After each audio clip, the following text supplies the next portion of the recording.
É bom demais estar de volta e ter você aqui junto com a gente. Pode chegar, o NA1 está começando. Bom dia para você que está acompanhando a nossa programação. É hora do seu NA1. Vamos juntos até 1h da tarde. Tá aí com o seu celular na mão? Então aproveita para seguir o nosso Instagram, @na1.globo. Tem notícia, tem bastidor, tem curiosidades. Fica conectado com a gente. Agora imagens para você do Parque 13 de Maio, área central do Recife. Muita gente passa por aí no caminho para o trabalho, para os compromissos do dia. Tem também quem está de férias e aproveita o espaço para descansar. Neste momento não chove na capital pernambucana, mas a previsão é de chuva, pode chover fraco ao longo do dia. E nesta edição do NA1 você vai ver como moradores de São Lourenço da Mata se viram para passar por essa estrada aí. É o principal acesso para quem vive na comunidade de Vila da Saudade. No Recife, o problema é no bairro do Passarinho. Parte do asfalto de uma ladeira cedeu. Quem tem que passar pelo local enfrenta o medo de acidentes. Você vai ver também uma guarda municipal de Ipojuca que trabalhou em casos de violência doméstica e escreveu um livro. As tantas histórias que presenciou e atendeu resultaram num trabalho de orientações para as mulheres que sofrem com esse tipo de crime. Tem criança de férias? Aí na sua casa, o quadro Bora Pechinchar foi em busca de preço de material de papelaria, como massinha, livros de colorir, papel, tinta. Dá para você montar um bom kit para divertir todo mundo. Tem ainda as notícias do trânsito, o quadro Pega a Dica com serviços de graça na região metropolitana e muito mais. Fica ligado com a gente, o NA1 está só começando. Agora são 11h51 e você acompanha imagens do principal caminho de quem vive na comunidade de Vila da Saudade, em São Lourenço da Mata. Essa estrada aqui, olha, está completamente cheia de lama, muitos buracos. É por onde passam os carros, as motos, as pessoas a pé também. Olha só a situação da comunidade. Para tentar minimizar o problema por lá, os moradores fazem paliativos, enquanto esperam que o poder público olhe para eles. Este é um bairro mais afastado, tá? 2,5 quilômetros mais ou menos do centro de São Lourenço da Mata. E este é o principal caminho usado pelos moradores. Difícil de passar a pé, de moto, de carro, de caminhão, de ônibus. Dificuldade, ó, todo dia para quem vive aqui. É uma estrada com inclinação, de terra nesta parte. Tem desnível por causa da passagem de veículos e valeta aberta pela água que desce. E foi aqui que a gente encontrou Everaldo trabalhando por conta própria com a enxada. Esse serviço é para quê, Everaldo? É para ajudar aqui a comunidade. A estrada está muito ruim para subir ônibus, para ir para o colégio, irmão. A situação é daqui, ó. Estão vendo, né? Mas aí é o quê? Para abrir caminho para a água? Não, acaba o caminho a água, irmão. Como é que eu fui para o colégio? O ônibus não sobe. Quando chove, fica escorregadio e ainda mais perigoso. O senhor já caiu nessa estrada? Já caí. Eu, mas um bocado já caiu. Não foi só eu não, foi muitos mototáxis aí. Às vezes chama para aqui para cima, não quer subir mais. Ninguém quer subir não, para aqui para cima não. Pedras e restos de material de construção foram colocados pela comunidade para tentar diminuir os buracos. Gildo mora aqui e tem que encarar o risco de prejuízos. O carro quebra, tatola, tem que chamar alguém para empurrar, muito difícil, muito mesmo. É um descaso com a gente aqui. Isso há muitos anos já, estou dando promessa e nada.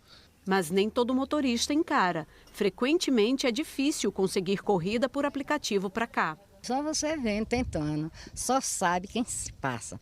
É peleja é muito. A minha nora mesmo chamou o Uber. Quando ela botou a feira todinha dentro do carro, que o cara disse é para a vila, ele tirou a feira dela todinha, botou lá no carrinho de volta, ela fez, espere pela sorte, alguém aparecer. Não é porque não vem, é por causa do caminho. Parte da estrada já teve asfalto, agora tem buraqueira. Não é de hoje que a comunidade reclama. Não é de agora que a gente vem falando sobre isso, né? A gente já fez várias baixa-assinada, já foi na prefeitura várias vezes e nada de melhoria em nada.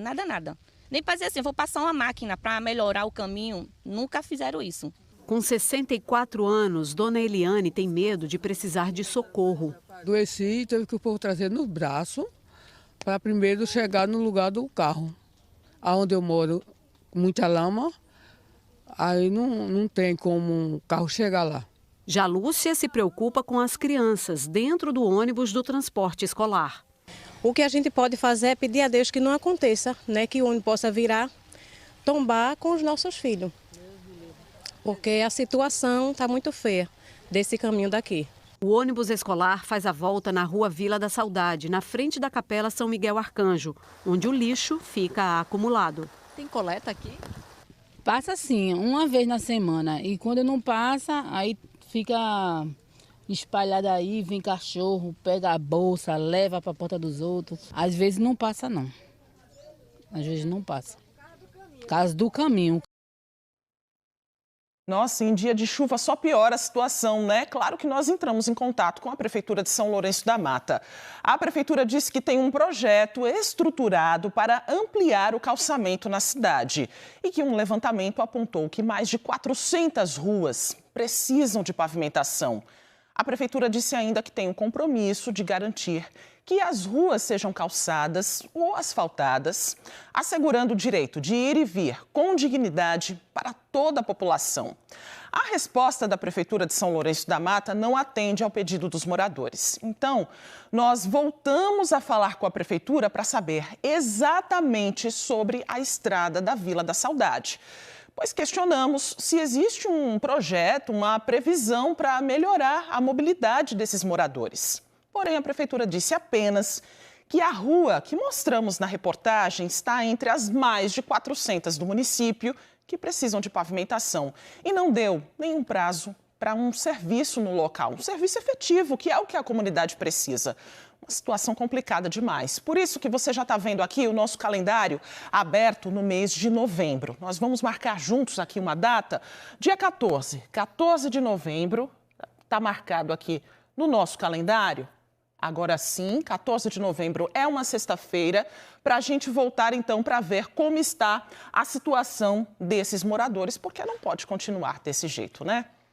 Bora seguir, 11 horas e 57 minutos, porque no bairro do Passarinho, na zona oeste do Recife, os moradores estão preocupados com parte do asfalto que cedeu na comunidade, chamaram a nossa equipe de reportagem. Uma casa foi interditada pela Defesa Civil, os ônibus estão precisando fazer um desvio. Gustavo Ferreira já está lá no local para mostrar a situação. Estou vendo aí a interdição. Oi, Gustavo. Bom dia para você.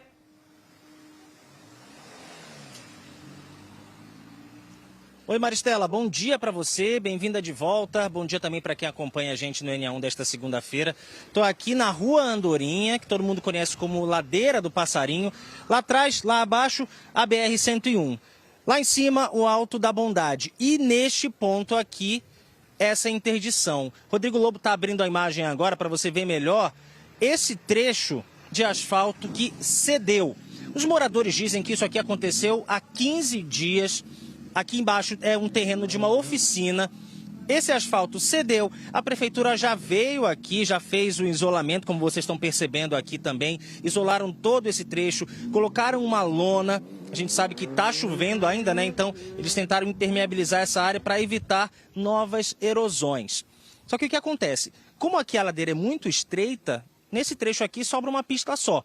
Os moradores dizem que não tem tanto trânsito, o trânsito não é tão intenso por aqui, então os carros e as motos, eles conseguem desviar sem nenhum tipo de engarrafamento. O problema é que com essa interdição aqui, com esse risco também de novas erosões, que a prefeitura está tentando evitar com esse isolamento, os ônibus não estão subindo e nem descendo. Então, as pessoas que param na BR-101, gente, tem que subir toda essa ladeira, porque lá em cima, lá em Passarinho 2, já perto do Alto da Bondade, fica um posto de saúde.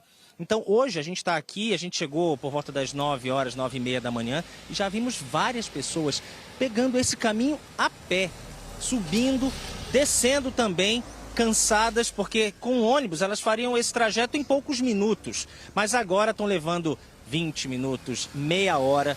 E nós ouvimos algumas dessas pessoas mais cedo. Conversamos com uma idosa de 70 anos de idade e também com uma dona de casa que é mãe de uma criança de 2 meses.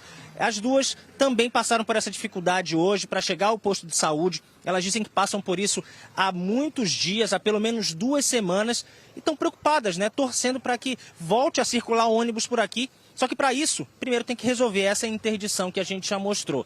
Vamos ouvir agora o que disseram essas duas moradoras aqui da região sobre essa falta de ônibus e sobre esse cansaço, esse desafio que elas têm que enfrentar subindo e descendo ladeira todo dia. Vamos ouvir. Mais de 15 dias que eu venho subindo. Quando eu chego aqui, já chego pior com a minha saúde. A senhora mora lá embaixo e vem aqui para o posto de saúde? Porque o posto da gente lá de baixo é aqui. Aí, quando eu chego aqui em cima, estou com a pressão lá em cima. E eu estou vendo que a senhora também tem certa dificuldade para se locomover. Como é que fica para a senhora que tem essa dificuldade? Ela viu, quando eu vinha subindo, o rapaz vinha com o carro, parou ali e me trouxe até aqui. A senhora conseguiu subir hoje porque ganhou uma carona. E é assim, quando não tem carona... Quando não tem o ônibus, sobe de pé. Quando chega aqui, a pressão está lá em cima. Se tivesse ônibus, ajudaria muito, né? Que é o ônibus, a gente sobe tranquilamente, a ladeira, a gente subir esse monte e aí no sol quente ainda. Ainda mais com criança, né? Você tá levando ele no posto? Tô levando ele no posto para tomar vacina. A gente sobe aqui, passa uns 20, meia hora subindo, porque ele sobe, aí cansa, aí sobe, aí cansa, aí sobe, aí espera um pouquinho. Aí, um ruim para mim, imagina para idosos, para gente que é deficiente, que não tem condições, não tem carro, não tem moto, tem que subir.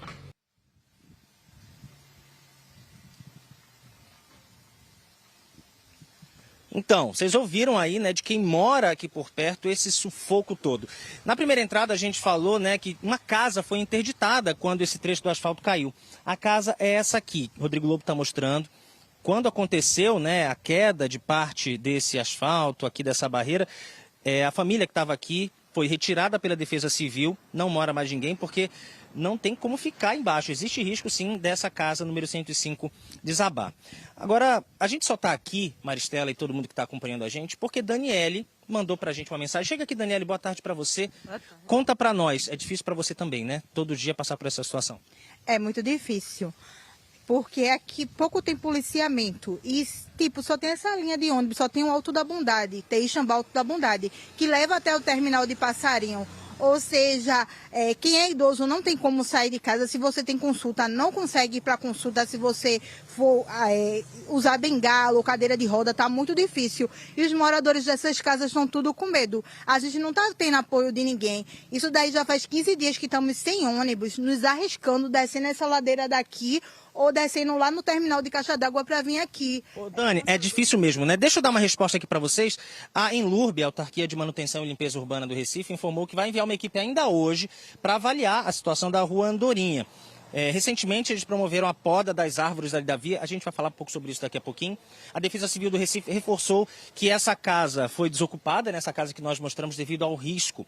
Nós, então, perguntamos se existe um prazo para que esse asfaltamento seja refeito, recomposto. A Enlurb disse que, pelo menos, hoje não vai ser feito. Que é preciso, primeiro, fazer essa vistoria para aí sim levantar as necessidades e esse serviço ser feito. Daniela, eu agradeço você. Daqui a pouco você vai levar a gente lá para o alto da ladeira do Passarinho, porque tem mais problema, tá? E aí é envolvendo abastecimento de energia, porque um poste caiu semana passada e tem muita gente ali sem luz em casa há pelo menos 5 dias. Maristela, você me chama que eu volto. Pegando um pedacinho aí da nota que você trouxe essa informação agora, né, Gustavo? Nós já acabamos de levantar as necessidades ao vivo, né? As necessidades estão expostas aí, né? Dani conversou com a gente ao vivo, essa dificuldade dos moradores para subir, imagina, 20 minutos, meia hora, sem um transporte, parte do asfalto que cedeu. A gente está vendo aí os cavaletes, a interdição, as primeiras providências que foram tomadas, mas a gente precisa lembrar que já tem 15 dias essa situação. Então, como o Dani falou, né? Imagina para um idoso, uma pessoa com dificuldade de locomoção, para o dia a dia, para seguir para o trabalho, para os compromissos, vindo da BR. É difícil demais, né? A gente vai ficar de olho. Muito obrigada, Gustavo, pelas informações e a participação de Dani também aí com você. E depois de 5 dias interditado por causa de alagamentos, o túnel da Abolição no bairro da Madalena, no Recife, foi liberado para os carros. Você acompanha imagens de hoje, de manhã, feitas pelo nosso cinegrafista Ezequiel Quirino. Os agentes de trânsito da CTTU retiraram os cavaletes que fechavam o acesso ao túnel. mas dava para ver pelas imagens que ainda tinha um pouco de água ali na pista.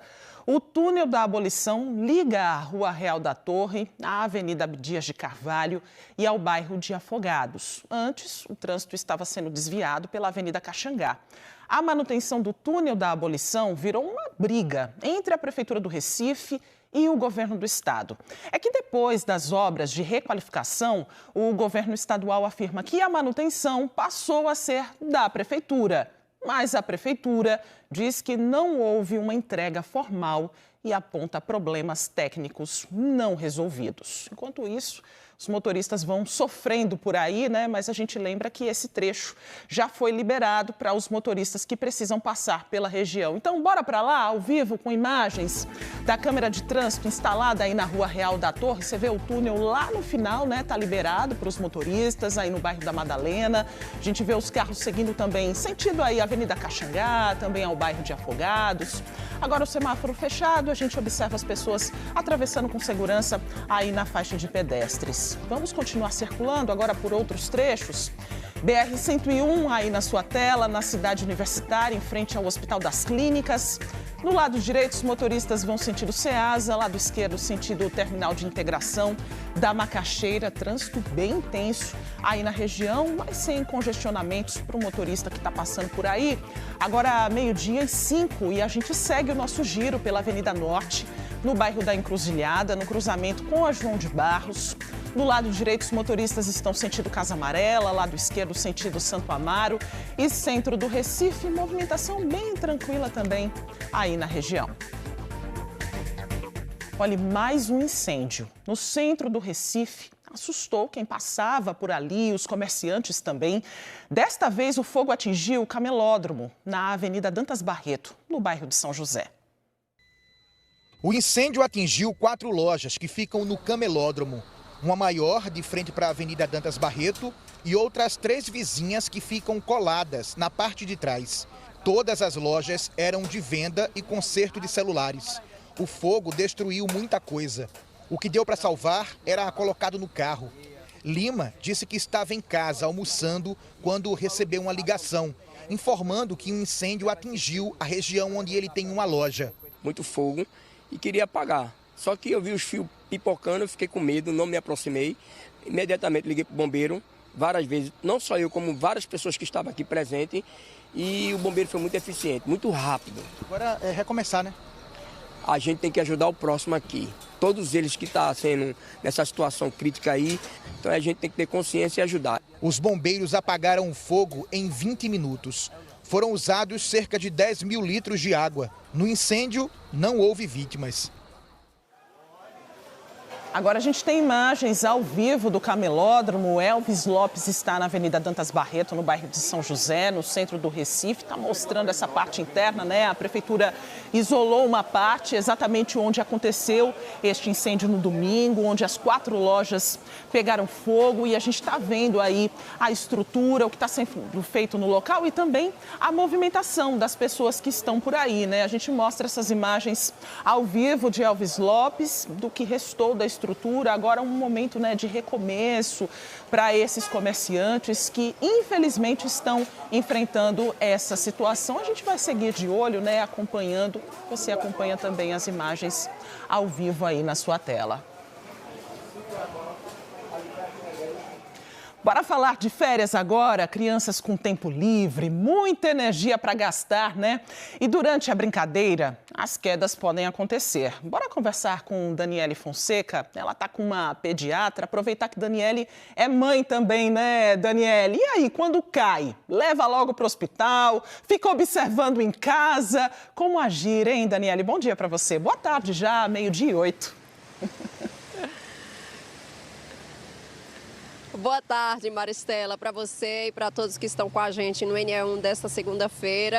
No meu caso, a primeira reação é o desespero, viu? Quando eu vejo o meu lá caído chorando. Mas olha, uma orientação importante. Para as crianças que têm até 3 meses de vida, seja qual for a altura da queda, é preciso levar para um atendimento médico, tá? A pediatra que a gente convidou para essa entrevista é a doutora Amanda Lopes. Ela é neurocirurgiã pediátrica. Então, doutora, por que esse cuidado maior para os meninos e meninas, bebês ainda, né? Tão pequenininhos. Boa tarde, seja bem-vinda. Boa tarde a todos. Veja, os bebês até 3 meses de idade, eles têm um crânio muito amolecido. Então, na queda, o crânio absorve impacto. Mas, apesar dos pais aparentemente não verem nada externamente, por dentro a gente pode ter hemorragia subjacente. O ideal, sim, é levar esses bebês para atendimento de emergência. De 3 meses a 2 anos, a gente orienta uma altura de 1 metro. Acima de 1 metro, leva também para a emergência para o pediatra avaliar.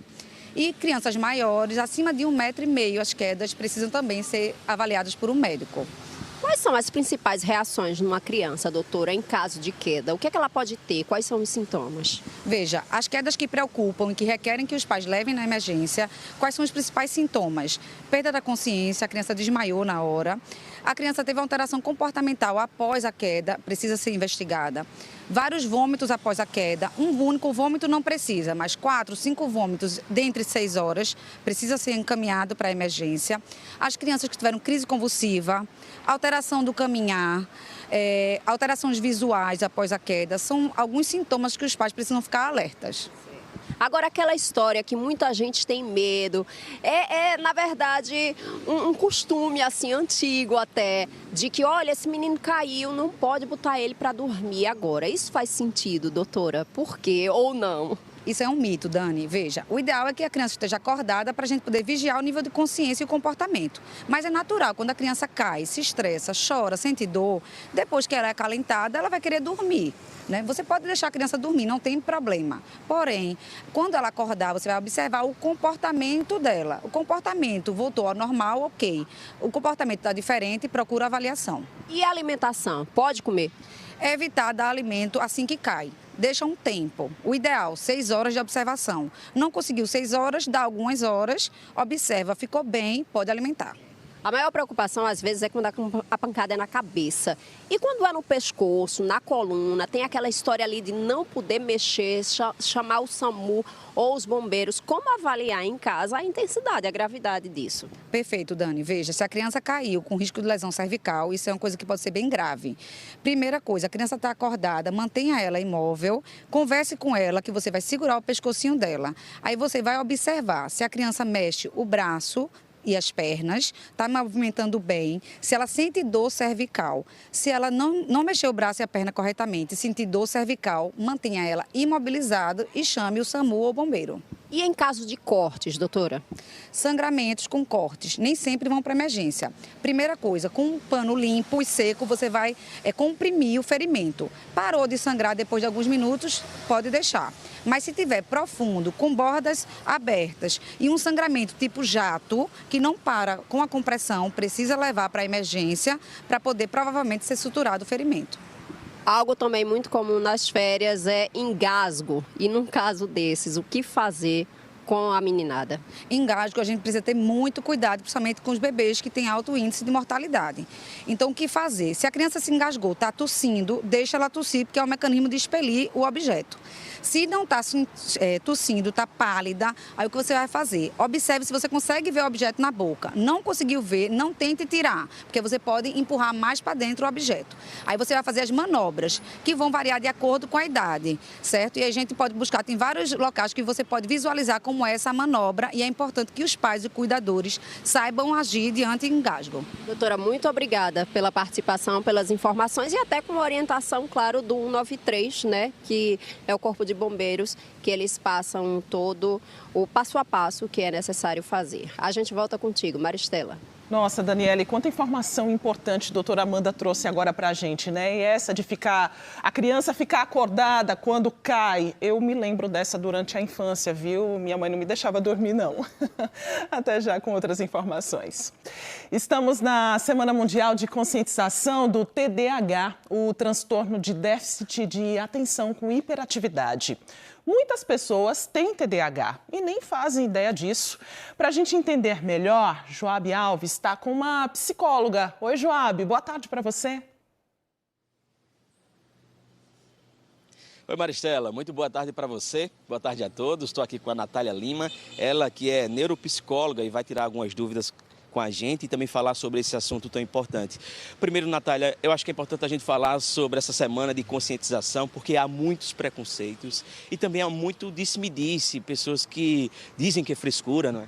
Sim, é muito comum, um dos termos que a gente mais utiliza, mais escuta hoje é as pessoas dizerem, é modinha, é invenção, não é grave, mas na verdade o mais importante é a gente saber que o TDAH ele é um transtorno do neurodesenvolvimento, ou seja, tem a ver sobre como o seu cérebro ele funciona, né? Então é o funcionamento desse cérebro, não é, por exemplo, que o cérebro esteja faltando alguma coisa ou que tenha uma parte menor, mas é exatamente como o cérebro funciona e que faz parte de todas as fases da vida da pessoa. E quais são os tipos de TDAH? Existem basicamente 3 tipos. O TDAH predominantemente desatento, o predominante hiperativo e o misto, que é o desatento, hiperativo e impulsivo. Acho que é importante a gente falar também sobre os sintomas. Às vezes a gente está ali em casa, vai fazer alguma coisa e acaba esquecendo. Então, Natália, isso pode ser um sintoma? Esse é um sintoma principal, né, do tipo predominantemente desatento. Esquecer o que estava fazendo, esquecer de uma instrução, esquecer de um compromisso, mas esse é apenas um dos sintomas. Para a gente fechar critério diagnóstico para TDAH, é necessário que a gente preencha pelo menos 6 critérios. Esse é o mais comum de ser percebido, mas existem vários outros que estão relacionados. É um sinal. Se a pessoa se depara com esse sintoma de maneira frequente e recorrente em todas as fases da sua vida, quando eu era criança já era assim, na adolescência também, se ver da mesma forma na vida adulta, então sim, esse é um sinal de que a pessoa pode ter TDAH. Acho que é importante, já que a gente está falando de sintoma, mas a gente falar também do tratamento, né? Sem sombra de dúvida, a primeira opção de tratamento sempre vai ser a psicoterapia com psicólogo. A abordagem que hoje tem maior evidência é a terapia cognitiva comportamental. Obviamente que outras modalidades também, né, causam esse efeito, mas essa é a que tem maior evidência e muitas vezes é necessário também um acompanhamento medicamentoso que de maneira geral é prescrito ou pelo neurologista ou pelo psiquiatra. Antes da gente entrar aqui ao vivo, a gente estava conversando, né, também sobre as possibilidades, o que é que acontece. A empresa ali, as pessoas que trabalham, e o chefe ali nota que aquele colaborador está mais desatento e tal. A empresa pode ajudar, pode indicar a procura de um especialista?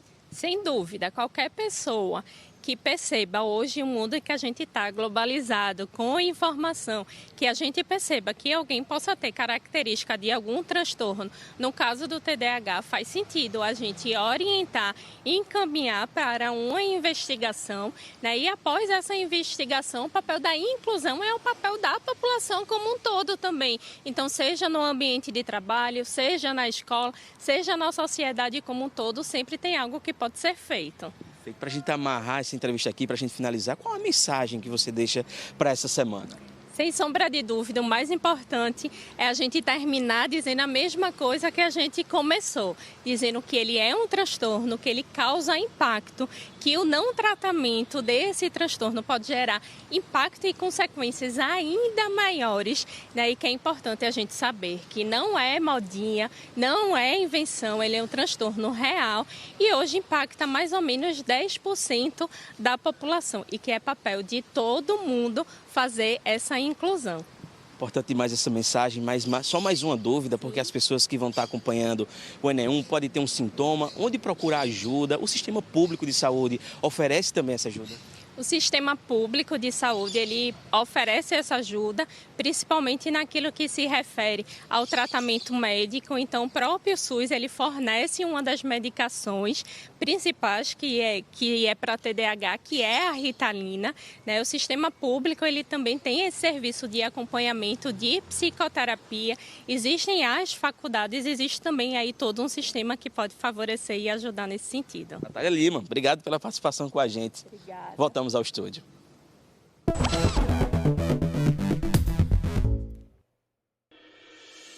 Buscando uma nova oportunidade profissional ou uma recolocação no mercado de trabalho? Então presta atenção nessas oportunidades que a gente separou aqui para você, que estão disponíveis no site da Secretaria de Desenvolvimento Profissional e Empreendedorismo de Pernambuco. Tem 400 vagas para trabalhador agrícola polivalente. É um trabalhador que atua em várias áreas da propriedade, desde o manejo até o cultivo. São 400 oportunidades, não é exigida a escolaridade e nem a experiência. O salário é de R$ 1.550. Tem oportunidades também para auxiliar de linha de produção para trabalhar em Goiânia, assim como na vaga anterior também, tá, gente? São 20 oportunidades para auxiliar de linha de produção. Você precisa ter o ensino fundamental completo, não é exigida a experiência. O salário foi informado, é de R$ 1.518. As próximas oportunidades são para trabalhar em Paulista. É para você que é ajudante de carga e descarga de mercadoria. São 13 vagas. Se você tiver o ensino fundamental completo e 6 meses de experiência, já pode se candidatar a uma dessas vagas. Tem 2 vagas para agente de vendas e serviços para trabalhar em Pojuca. Ensino médio completo, 6 meses de experiência. Vai lá no cedep.pe.gov.br que tem outros detalhes sobre essas vagas. Agora é hora de se organizar com os serviços de graça na região metropolitana. Tem curso atendimento médico, RG de graça. Olha, Bruno Marinho já chegou por aqui para contar tudo para a gente. Oi, Bruno, boa tarde. Oi, Mari, bem-vinda de volta. Viu? Boa tarde para você e para todo mundo ligado aqui com a gente no NE1. Chegou o nosso compromisso semanal do G1 aqui no NE1, que é o Pega a Dica, que te mostra onde encontrar serviços de graça no Grande Recife. E a reportagem desta semana já está no ar e é muito simples acessar. Tá vendo o QR Code aí na tela? Pega o teu celular, aponta a câmera para ele como se fosse tirar uma foto, aí vai aparecer um link e tu acessa lá para conferir muitas dicas, uma melhor que a outra, né, Mari? Inclusive os destaques que a gente trouxe, né, para contar para todo mundo. Legal, o Bruno fez uma seleção aqui para a gente, viu? Olha só, pessoal, a primeira dica é para quem quer se capacitar para o mercado de trabalho. É que o projeto Prepare-se do Centro Universitário Tiradentes de Pernambuco, UNIT, oferece minicursos, oficinas e workshops em várias áreas. A programação começa amanhã, vai até 25 de julho, nesse endereço aqui, ó, Avenida Mascarenhas de Moraes, na Imbiribeira, no Recife. Mas não é só chegar não, tem que se inscrever na internet e o link para você fazer a sua inscrição está lá no G1. No portal você também vai encontrar mais dicas de qualificação profissional. São 23 capacitações oferecidas pela Faculdade Católica Imaculada Conceição do Recife. As aulas são nesse endereço, Avenida Caxangá, na Iputinga, mas também tem que se inscrever na internet até quinta-feira. O link está no portal. E, Mari, a saideira de hoje é na área de saúde, porque a gente está no mês do Julho Verde, né? Então tem atendimento de prevenção e diagnóstico do câncer de boca, que é oferecido pela UFPE, a Universidade Federal de Pernambuco. As consultas são sempre às segundas e quartas-feiras de julho, às 9 da manhã, mas precisa agendar por telefone ou por e-mail. Para pegar o número de celular e o e-mail para você fazer o seu agendamento, vai lá no g1.com.br/PE, ou então fazer melhor, né, Mari? Que nem a gente já fez, baixar o aplicativo do G1, que é de graça, que nem tudo isso que a gente está falando aqui. Então, vai na loja de aplicativos do teu celular, digita G1, baixa o teu e tu fica bem informado sobre tudo que acontece em Pernambuco, no Brasil e no mundo, Mari. Perfeito, Bruno. Obrigada pelas dicas. Gostei demais. Até a próxima semana. Até segunda. Tchau, tchau, pessoal. Tchau, tchau. E o nosso repórter cinematográfico Elvis Lopes segue na área central do Recife. Agora, Elvis está mostrando para a gente o terminal do Cais de Santa Rita, no bairro de São José. Pelo nosso canal Globo, nós recebemos a mensagem de um telespectador que preferiu não se identificar, reclamando sobre as condições da pista no terminal do Cais de Santa Rita. E Elvis Lopes está mostrando agora para a gente. Ele contou que o asfalto está todo esburacado, está ao redor das plataformas. E olha só, a gente está conferindo agora de perto, pelo que a gente observa nas imagens. Olha só, a vida de quem passa por aí realmente não está fácil, hein? Claro que nós entramos em contato com o consórcio de transporte metropolitano para saber como fica a manutenção no terminal do Cais de Santa Rita e se tem uma previsão de alguma obra para recuperar esse asfalto.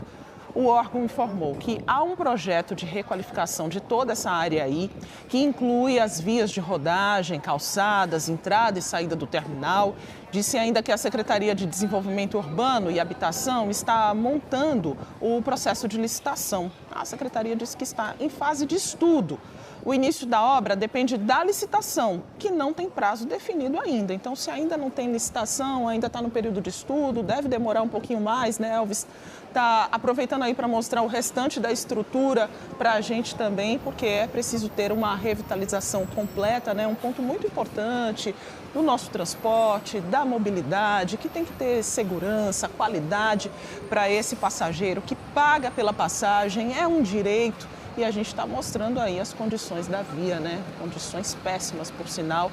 A gente agradece a participação de quem entrou em contato com a gente, não se identificou, mas o recado foi dado e a gente está mostrando ao vivo para você. E em Pojuca, uma guarda municipal transformou a experiência de trabalhar com vítimas de violência doméstica em livro. Suelen Ribeiro deu voz a mulheres atendidas em ocorrências da Patrulha Maria da Penha no município. Hoje, Suelen leva uma vida feliz e tranquila. Mas durante muito tempo, ela viu a violência acontecer dentro de casa, na infância e também na vida adulta. Minha mãe sofreu bastante nesse ciclo e, assim, eu e meu irmão, a gente presenciava muita situação. E depois, no meu casamento, né, é como se eu estivesse reproduzindo tudo aquilo que eu vi na minha infância. Então, eu permiti que muita coisa acontecesse. A violência doméstica no antigo relacionamento durou mais de 10 anos. Como vítima, ela se frustrou de várias formas. Eu não gostava de ser mulher e eu achava que a mulher ela tinha nascido para sofrer, para ser subjugada, para viver enclausurada dentro do lar, né? E eu acabei me acostumando com aquela situação. Então, eu achava que tudo aquilo era normal. Depois de conseguir quebrar o ciclo de violência, Suelen se deparou mais uma vez com o drama das mulheres que são vítimas. Concursada há 15 anos como guarda municipal de Pojuca, ela foi transferida para a equipe da Patrulha Maria da Penha. Um trabalho que é muito humano, é mais humano do que técnico. Então, assim, é por isso que eu me vi ali, eu me encontrei ali, né? Porque eu pude colocar para fora toda essa humanidade que eu havia perdido como uma vítima. Uma história que me marcou muito, que foi muito emblemática, que é uma das histórias que eu relato no meu livro, é sobre uma mulher que começou a sofrer violência doméstica. Ela não entendia, eu me vi muito nela, porque ela não entendia que era vítima. Eu liguei para a psicóloga do Centro de Referência à Mulher. Esse trabalho integrado é muito importante. E a psicóloga conversou com ela, mostrar outra perspectiva, né, da situação. E ela conseguiu entender. Então, quando ela decidiu denunciar, eu achei muito bonito assim, a forma como ela superou o ciclo de violência. Foram 815 dias de trabalho na Patrulha Maria da Penha de Pojuca. A vivência com mulheres vítimas de violência marcou a vida de Suelen, que resolveu registrar no livro tudo que ela passou. Quanto tempo para escrever esse livro, Suelen? Foram 2 anos e meio, é um livro digital e em breve estará disponível em livro físico.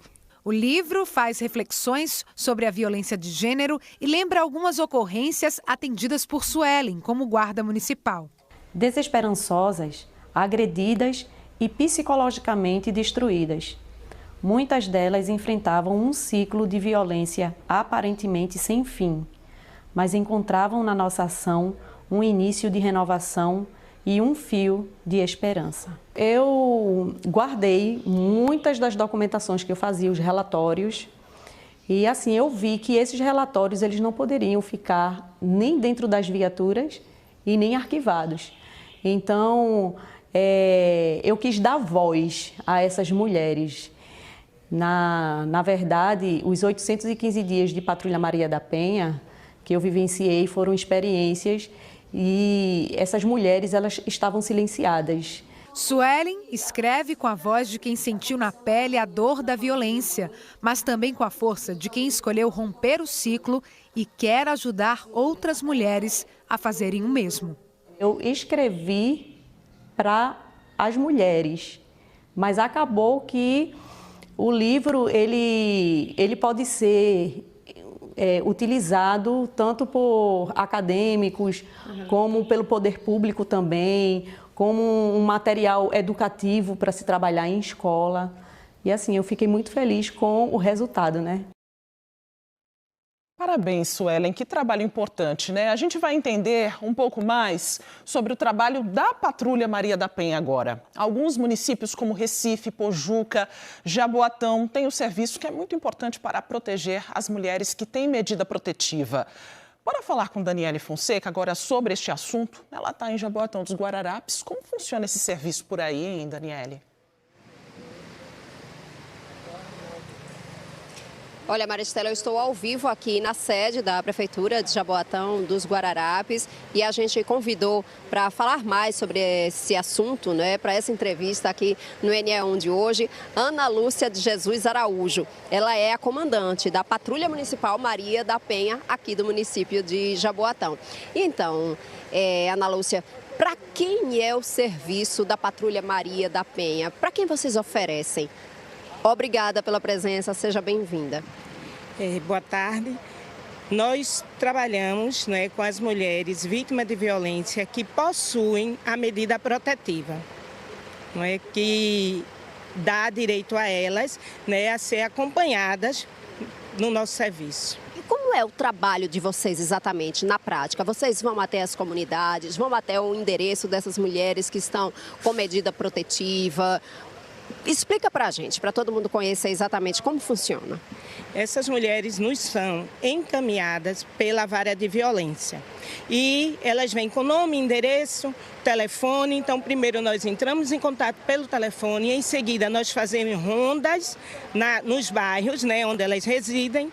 E se elas solicitarem a nossa visita tranquilizadora, não é, por diversos motivos isso acontece, não é, ou pelo o infrator ter se aproximado, não é, dela, ou por questões domésticas em relação aos filhos, não é? Então, assim, por diversos motivos. Então, a gente faz essa visita para tranquilizá-las e mostrar para elas quais serviços a prefeitura oferece.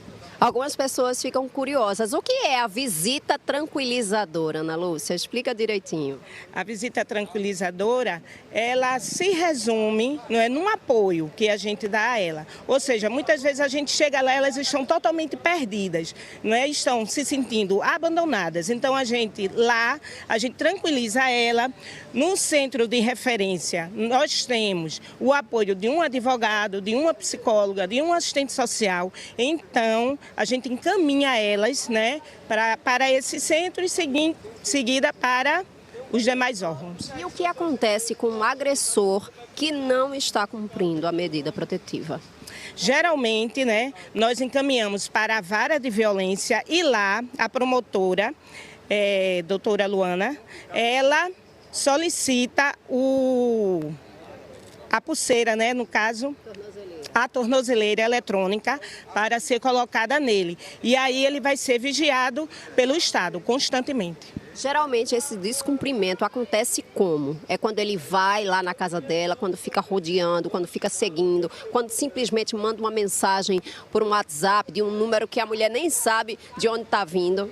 Exatamente. O descumprimento acontece tanto na aproximação dele, não é, da vítima, como também online, não é, por WhatsApp, por mensagens. O que as mulheres fazem para acionar vocês no momento em que essa medida está sendo descumprida, Ana Lúcia? Nós temos um telefone institucional, um celular, que também é o WhatsApp, onde elas entram em contato e nós saímos, né, em socorro dela assim que possível. Ana Lúcia de Jesus Araújo, muito obrigada pelas informações, pela participação aqui no NE1. Gente, esse número que ela citou aí, podem anotar, é o 991 13 1284. Repetindo, 991 13 1284, é da Patrulha Maria da Penha, aqui de Jaboatão dos Guararapes. Maristela. Número anotado. Obrigada, Daniele. Agradece também, mais uma vez, em nome da nossa equipe, a comandante Ana Lúcia pelas informações. Nós já mostramos aqui os problemas, né, da pista ali no terminal do Cais de Santa Rita, também em uma rua do bairro do Passarinho. Por lá, o asfalto cedeu e os moradores estão preocupados com o acesso à comunidade. Além disso, postes de energia foram danificados. Gustavo Ferreira volta para mostrar como é que está a situação por lá. Agora de um outro ponto, né, Gustavo? Conta pra gente, tem morador por aí sem energia elétrica? Como é que está a situação, hein?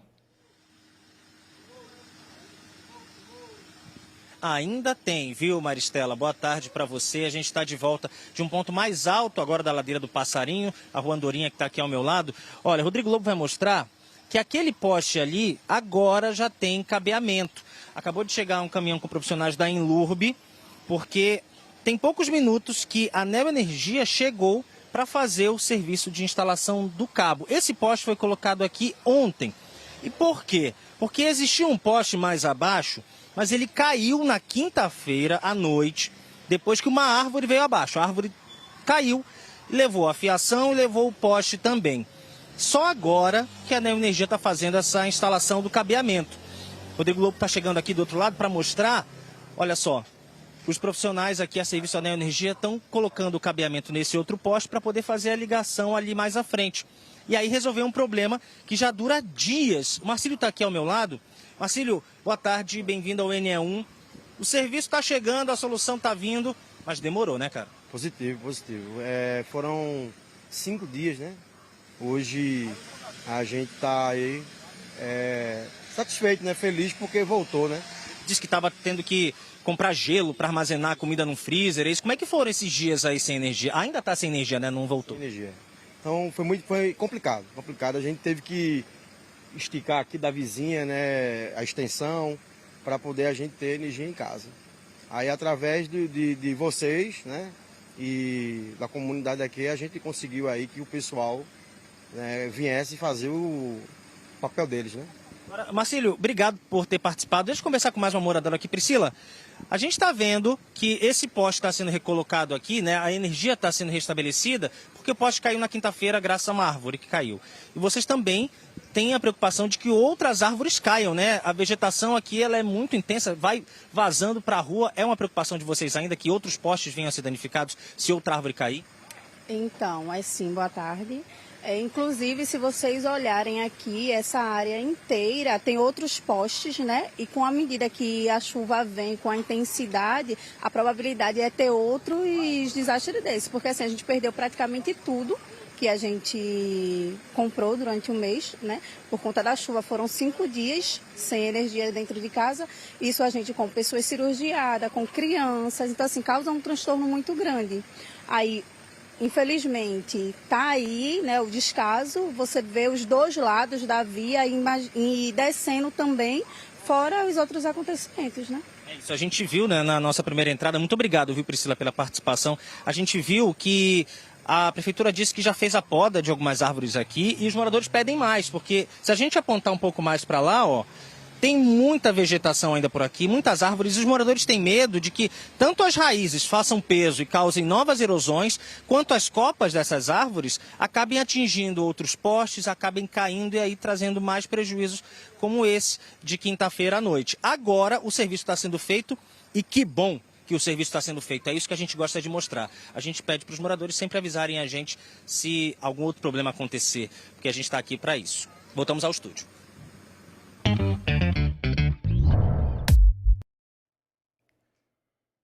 Em época de férias, as crianças soltam a criatividade com desenho, pintura e brincadeiras de massa de modelar. E aí, não tem outro jeito. Tem que pesquisar os itens de papelaria. Falou em pechinchar? O NE1 está aqui para ajudar. Os irmãos Arthur e Beatriz amam o período de férias. Eu brinco com meus primos, vou pro shopping e venho pra cá também, né? Faço as atividades, brinco lá fora. Eu gosto de jogar bola na casa da minha avó. Na casa da minha avó, aí eu também gosto de jogar aqui com meus amigos. Eles estão participando de uma colônia no bairro das Graças, zona norte do Recife. Aqui a massinha de modelar é quase que indispensável. Alice adora brincar e fazer o que para alguns pode ser considerado uma travessura. A gente brinca de misturar massinha. Misturar as cores? É. Quais são as cores que você mistura? amarelo, verde e azul. Neste espaço, a galerinha também usa outros recursos para deixar a imaginação fluir e para que eles explorem as ideias, criando figuras diferentes. Eu usei papel, usei lápis de cera e criatividade. Eu fiz uma caixa de Jack in the Box 3D com areia decorativa.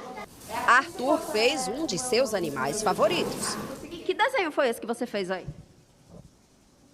Capivara. Você viu onde a capivara? No Parque das Velhas, estava bem perto de um rio. Criar atividades para as crianças é um desafio. Bem prazeroso, é verdade. Sara é a dona do espaço. Vai em busca de tudo quanto é de opção para estar sempre abastecida.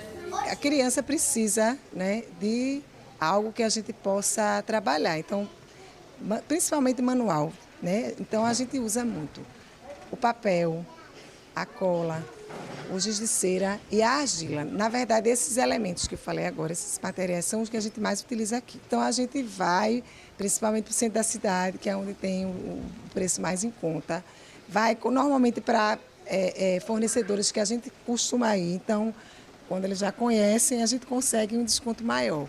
Tenta comprar mais de quantidade, então a gente se programa antes, né, algum mês antes, 2 meses antes, faz essa compra maior. E aí a gente vai atrás, vai pechinchando, vai olhando em um, vai comparando com o outro, e aí, porque é a forma também da gente conseguir a quantidade que a gente precisa. Pechinchar é mais uma missão, tanto para quem oferece serviços nos espaços recreativos, quanto para quem vai divertir os pequenos em casa. Faz mais de 30 anos que Alcineide tem uma papelaria no bairro de Boa Viagem, zona sul do Recife. Contou que sempre nesta época do ano, os pais chegam ansiosos por itens que possam ocupar as crianças durante o mês de julho. São 30 dias, praticamente até mais, né? Então a gente precisa manter essa criançada ocupada, né? E nada melhor do que ocupar com atividades criativas, né? Que estimule a criatividade da criança. Massa de modelar sempre é uma boa pedida, né? Também ainda tem a confecção do slime, que ainda não saiu de moda. O pessoal gosta muito de comprar um material para fazer o slime, né? Livrinhos de atividades fora de colorir também. Tem mães que gostam mesmo de fazer artesanato, origami com seus filhos. Aqui existem algumas opções, como a massinha de modelar. Cada embalagem custa R$ 5,95. Tem também a massa EVA, feita com material parecido com a tradicional, porém com mais elasticidade e mais resistência. O pacote com 12 cores sai por R$ 12,90. E a modinha do momento, que são os livros de colorir. A novidade é que podem ser personalizados. O cliente manda fotos da criança e da família convertidas em desenho. Depois disso, tudo é impresso e encadernado. Por conta dessa onda de colorir, a gente procurou inovar e mostrar que você pode eternizar alguns momentos em família, também colorindo em família. E fizemos alguns livrinhos com imagens que o próprio pai e a mãe traz para a gente, de fotos sendo convertidas em desenhos para colorir. E aí a gente pega esse arquivo, imprime e encaderna nesse formatozinho desses livrinhos do momento. Outro serviço é trazer a meninada para atividades e oficinas oferecidas nesses espaços. Aqui tem contação de histórias, com autores infantis e produção de máscaras, usando material reciclável. A gente oferece também as oficinas de artesanato, que é pintura em vidro. Tem a técnica também de scrapbook, que é muito procurada, e a de decoupage também tem sido uma boa pedida. Inclusive, qual é essa última técnica? A decoupage, você pode pegar ou o guardanapo próprio para decoupage, ou o tecido, ou então algum papel de seda fininho, e você transfere esse material para uma superfície, ou de metal, ou de vidro, ou uma porcelana, né? E transforma aquele prato, aquela caneca, aquela peça que você já tem até em casa, numa coisa única, né? de sua autoria. Isso dá muito prazer, até mesmo para presentear um um presente bem personalizado. Nesta outra papelaria, que fica no bairro de Candeias, em Jaboatão dos Guararapes, são várias alternativas. Entre elas, algumas que já existem há décadas. Se pensa tanto em algo inovador, diferenciado para ocupar as crianças, mas às vezes o tradicional, aquilo que os pais usaram na infância, acaba sendo uma opção e tanto, e uma forma de resgatar atividades antigas. Trabalhar cartolina, você trabalhar a criatividade da criança com coisas básicas, com pintura guache, com pincéis, com argila, com massa de biscuit, com giz de cera, tudo que a criança pode usar, trabalhar junto com os pais, que tanto você brinca com eles, como você faz aquela interação que é fundamental para a criação de hoje. Cada cartolina custa R$2, tem de várias cores, e o papel 40 quilos saindo a R$ 3,50. A caixa de tinta guache, com 6 unidades de cores variadas, é R$ 9,00. E a de pintura a dedo custa R$ 10,90. O preço dos pincéis varia, entre R$ 2,00 até R$ 26,90 o kit com 4 unidades. E falando nas opções para esses meninos e meninas, nada pode substituir a importância de estimular a leitura ou de contar histórias para essa turminha. Os livros custam a partir de R$ 8,00. Vamos brincar mesmo. Afinal de contas, são férias. Então, férias é para quê? Para brincar. Então, se não tem a piscina, que a gente está no inverno, né? Nosso inverno aqui é exclusivamente chuva. Então, poxa vida, senta no chão, joga as tintas, deixa as coisas fluírem normalmente, que com certeza seus filhos vão adorar. E a gente segue falando das férias escolares. Até o próximo dia 25 de julho, Olinda está com uma colônia de férias cheia de atividades esportivas. Quem conta tudo pra gente é Lilian Oliveira. Oi, gente. A Prefeitura de Olinda preparou uma programação bem rica para esse período de férias. Começa hoje e vai até o dia 25 de julho. A gente fala da Vila Olímpica, que fica no bairro de Rio Doce, porque aqui várias atividades esportivas acontecem na parte da manhã. Aqui vocês estão vendo os alunos que estão na aula de futsal. O professor Pedro vai explicar para a gente a partir de que idade eles podem vir, o que eles aprendem nessa aula, professor. Bom dia a todos. Hoje a Secretaria de Esporte de Olinda, né, está mostrando a prática de esporte, o que é fazer no dia a dia. E hoje a gente tem um grupo no futsal que a gente aprende primeiro disciplina, né, cidadania, para que eles possam ter responsabilidade. Inserimos de sair os trabalhos técnicos, o passe, que é a mobilidade deles mais rápido, para que eles possam ter futuramente uma chance, até quem sabe, em um clube. Professor, e a gente sabe que movimentar o corpo, socializar é muito importante em todas as idades, né? Mas para eles, os jovens, as crianças que estão de férias em casa, por que é importante também? O que é importante hoje é acordar cedo, vir para a Vila Olímpica, praticar voleibol, futsal, handebol, tudo que é tipo de esporte, para que a gente possa não deixar esses garotos em casa, tirar o celular dele, pelo amor de Deus, e vir para cá para fazer essa prática de esporte sadia.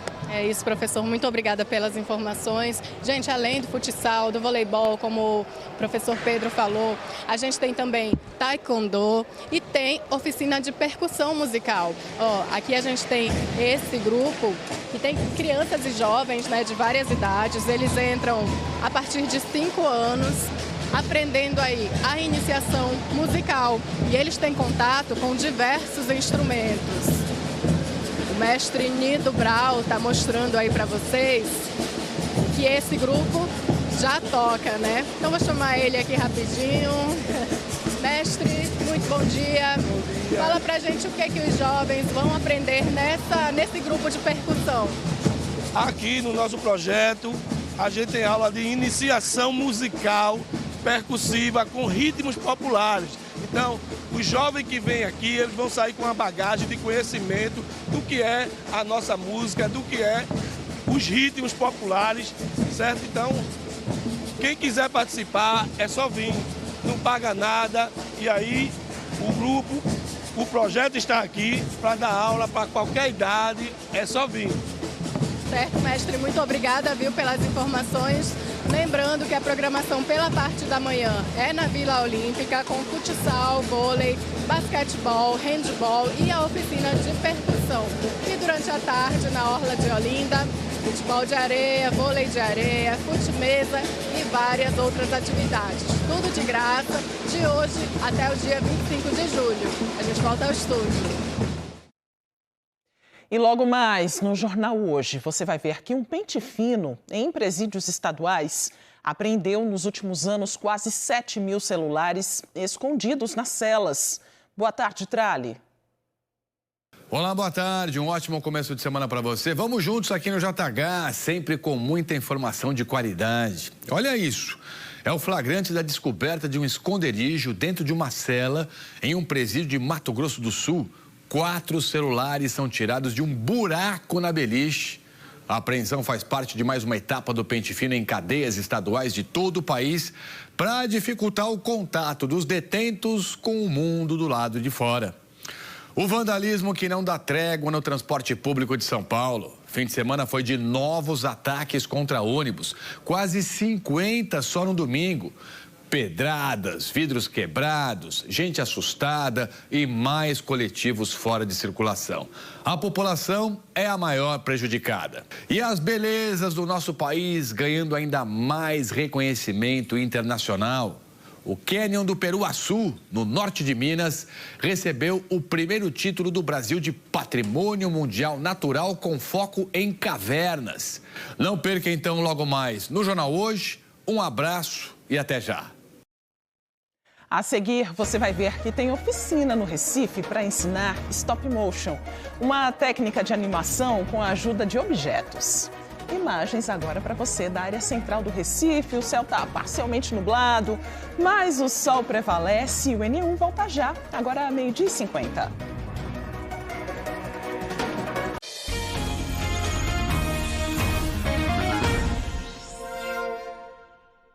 Estamos de volta e você já ouviu falar em stop motion?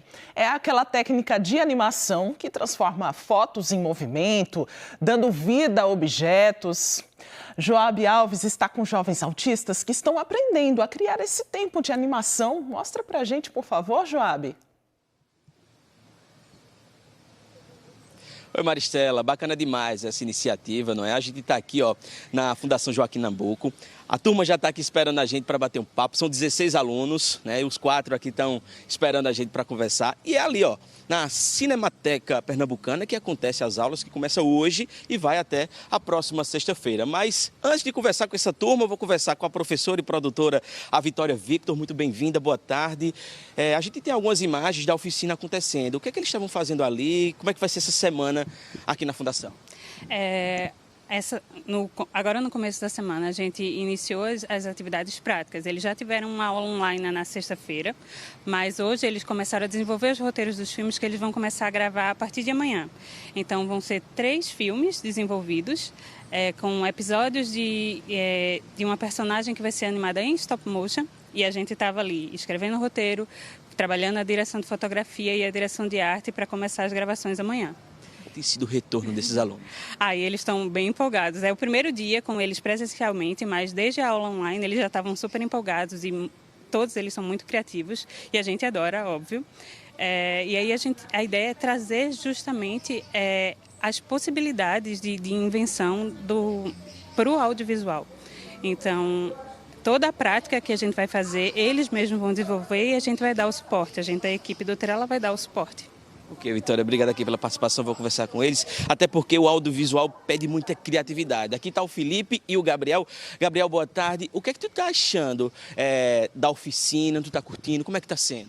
Cara, eu tô curtindo bastante. Sinceramente, está sendo uma das melhores experiências da minha vida. Eu sempre gostei assim de trabalhar com coisas assim de animação, essas coisas.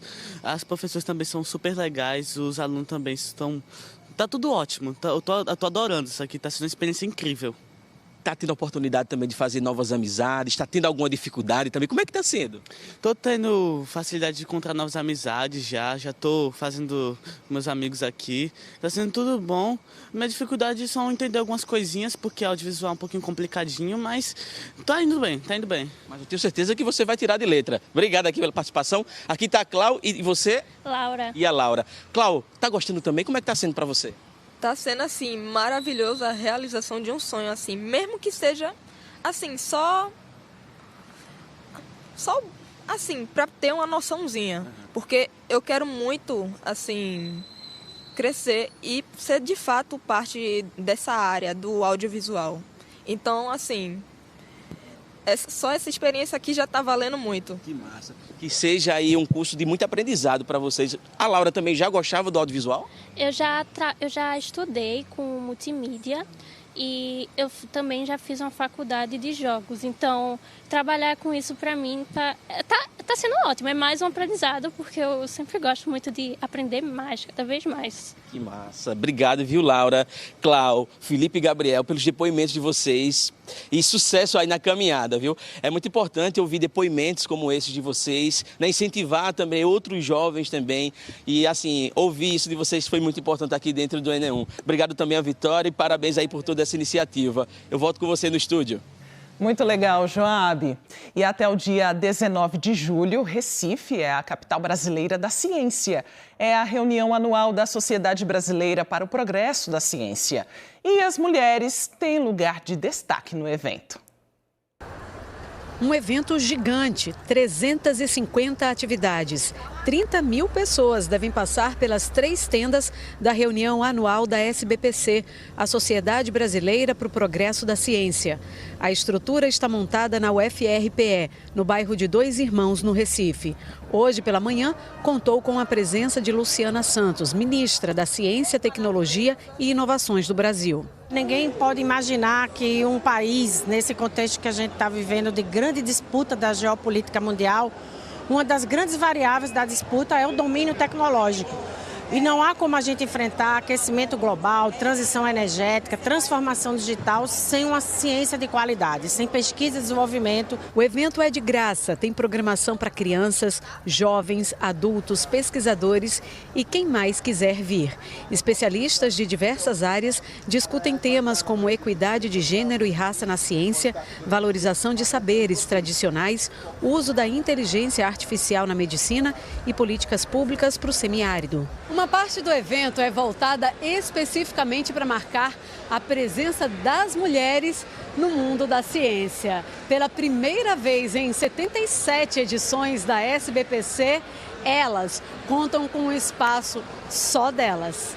É trazer visibilidade para um trabalho, né, para pesquisa e desenvolvimento e outras ações de extensão também que são feitas por mulheres ou que também são direcionadas para resolver desafios ligados a gênero, desafios enfrentados por mulheres. A Fiocruz, fundação que promove saúde e desenvolvimento social com projetos e pesquisas científicas, apresenta várias iniciativas na SBPC. Entre elas, o jogo Passa ou Repassa das Mulheres na Ciência, que leva às escolas informações sobre o público feminino de cientistas. Esse jogo é um grande mecanismo de divulgação de mulheres na ciência. Então a gente pega informações sobre mulheres cientistas, umas muito conhecidas, outras ainda não conhecidas, e coloca numa grande brincadeira e pergunta para as meninas, é verdadeiro ou falso? E essa é uma brincadeira de jogo de passo a repasso. Assim a gente faz divulgação científica de um modo muito divertido.